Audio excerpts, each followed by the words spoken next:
We have been learning about active listening and becoming artful in class. We have learned that active listening is when we are fully engaged with the music and we are giving our full attention to the music, allowing it to affect us. We have also been learning that we can be artful and respond to that expressiveness in music that affects us.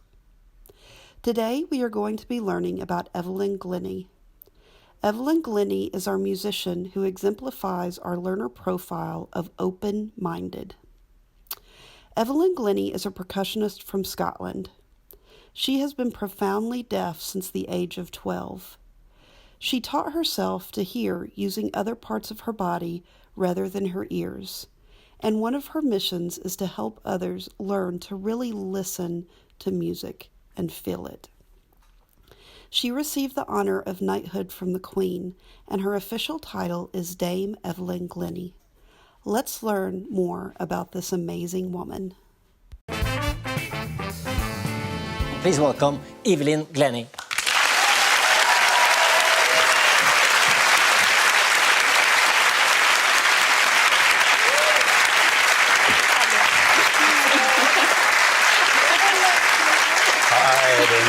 Good to see you. Dame Evelyn, welcome to the show. Thank you. Actually, it's Evelyn, not Evelyn. Oh, is it? Yeah, it's Evelyn. Yeah. It's like a Scandinavian pronunciation. It sounds like, okay, I'm sorry. No, not a problem. It's okay, Freddie. Fruity, actually. Tell me, you're going to perform a little piece for us later. And I wonder, when I see these clips, what goes on in your head? Oh, my goodness me, that's impossible to say because every occasion is so different. But ultimately, it starts with listening. You know, this is kind of the machine or the engine, as it were. So, you know, every occasion is different. You're listening to the room you're in. You're listening to how you're feeling. You're listening to what you're wearing, the platform that you're standing on, how the audience is configured. You know, whether we're sitting on cushioned seats or carpets or curtains or whatever. So, you know, the instruments I play just happens to be the tools. So it's almost like ingredients as you're cooking a meal. But ultimately, my job is to take those ingredients and to create a sound meal. But I have to start with listening, that palette of listening. But so your ambition is to teach people to listen, in a way.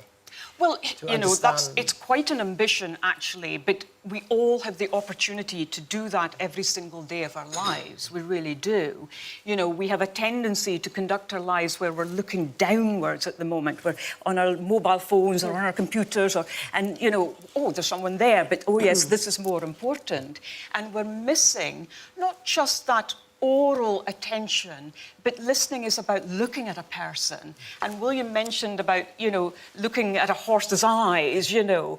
Well, I can sort of understand that because suddenly, if you put sunglasses on, I would not be able to lip read you quite so easily as I do now. Yeah. So that whole image changes. So your eyes and every sort of little frown or change of expression is very important to me. Yeah, and you mentioned that you lip read because that's actually what you do. And it's hard to believe when talking to you because you do that very well. Yeah. But the fact is that you started to lose your hearing when you were 8 years old? Mm-hmm. And what happened? Well, I had mumps and then the nerves of the ears deteriorated. So by the time I was 12, I was dependent on hearing aids. And what I found was that the sound was boosted tremendously, but I didn't have control of the sound, and I didn't know where the sound was coming from. So it wasn't so much that I couldn't hear sound, I was almost hearing too much of that. And I remember when I went to secondary school and I was already playing the piano, but I assumed that sound had to come through the ears. And when I was introduced to the school orchestra, I saw the percussion section, and I thought, wow, that's sort of intriguing, because some instruments are small, some are large, some people are standing up to play, some people are crouching down to play things. And I thought, I want to be part of that. I'm quite curious towards that. Now, they could have said, I don't think so, you know, deaf, music, no, they don't marry at all. But they did.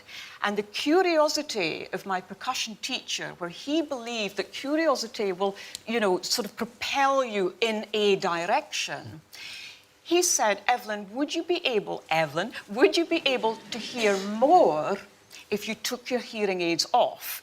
Now, of course, I thought he had landed from Mars, really. I mean, what a question to ask. Of course I'm not going to hear more. He repeated the question, and I took my time, and I thought, give it a go. I took my hearing aids off. He struck a drum, and he said, Evelyn, where can you feel that sound?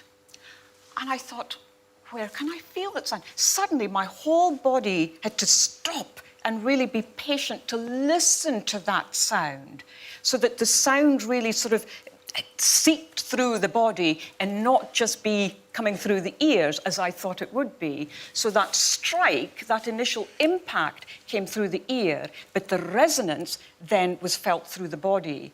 It was just a huge revelation for me. It completely changed my life. Do you use hearing aids today? No, I don't. Evelyn, or Dame Evelyn, could you please give us a little demonstration? We have your instrument, your little table. Little wood blocks. Yes. Yeah. And we prepared that, and if you could just show us how it works. Oh, my heavens above. These are just two wood blocks. So if I said to you, have a look at these wood blocks, what do you think they feel like? Hard. Hard? Do you think it's a fat sound? Do you think it's a thin sound? A frightening sound? I think it's a fat sound because of the space inside. Okay, so if you were suddenly sitting 20 rows back there, would you say the same thing? Nope. We're about to find out. We all have different experiences. Yeah. So we just assume that everybody's experiencing the same instrument in the same way and the same dynamics and so on. And that's not the case at all. So we all have our own personal situation of where we are, if we're sitting under a balcony or up in a box or back there or right in the front row or whatever it may be. So nothing can be taken for granted. So if I strike one little block, and really imagine what the total sound might be, even though we don't know where it goes, but... Yeah, we could hear that. You could hear that, but where could you feel it? Oh, wow, in the head. In like my spine. Your spine? Yeah, I would say that. So if I play this little piece of music and you concentrate on listening to this with your spine or through your spine, or just pay attention to your spine, see what happens.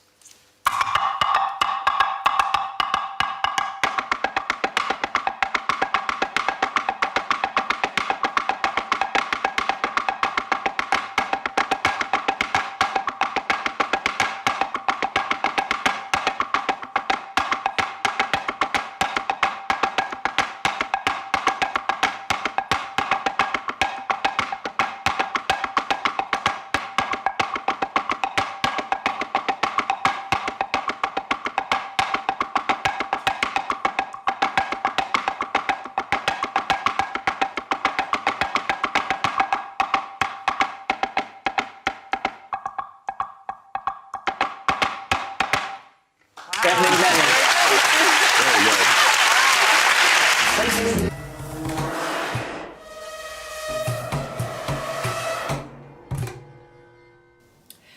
Well, over the years, I've built up a little collection of cajons, and, you know, they're certainly a very popular instrument, not just with percussion players, but people who just like to explore rhythm.